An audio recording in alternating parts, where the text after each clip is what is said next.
Hello guys, welcome to Verified. So let's talk about the 2NL, the second notification letter. What about it? This is the letter that you receive sometime after you have filled in your DS260 form, and it shows your interview appointment details. When does it come?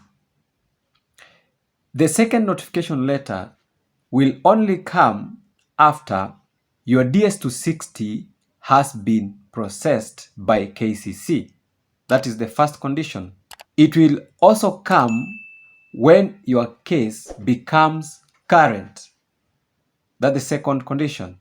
And earlier before, up until the DV 2021, the 2NL would come after the document submitted had been processed by KCC. But that was up until DV 2021. But for DV 2022, things changed, and the requirement that you are supposed to send your document was removed. When will you receive the 2NL?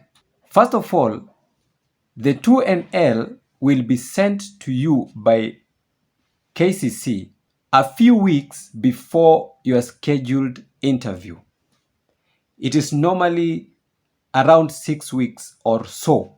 One interesting thing to note about the second notification letters, that is the 2NLs, is that they are normally sent within the second half of the month. That is between date 15 and the end of the month. Another interesting thing to note about the 2NL is that there is normally a month gap per se between the time you receive your 2NL and the time for your interview. Here's an example.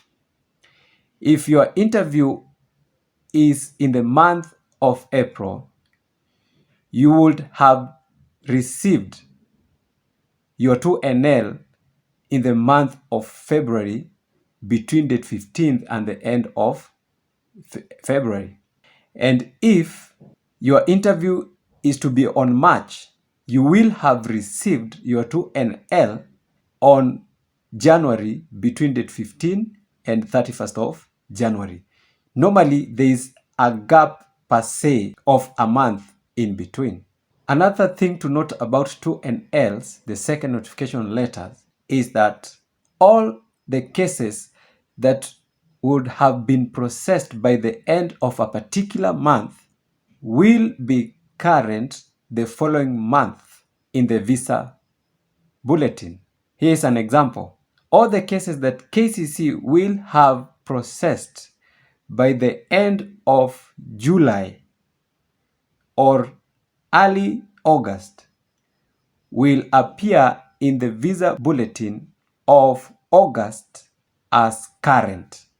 How do you receive your 2NL notification? 2NL comes in two parts. First of all, KCC will send a notification to the email that you filled in the DS260.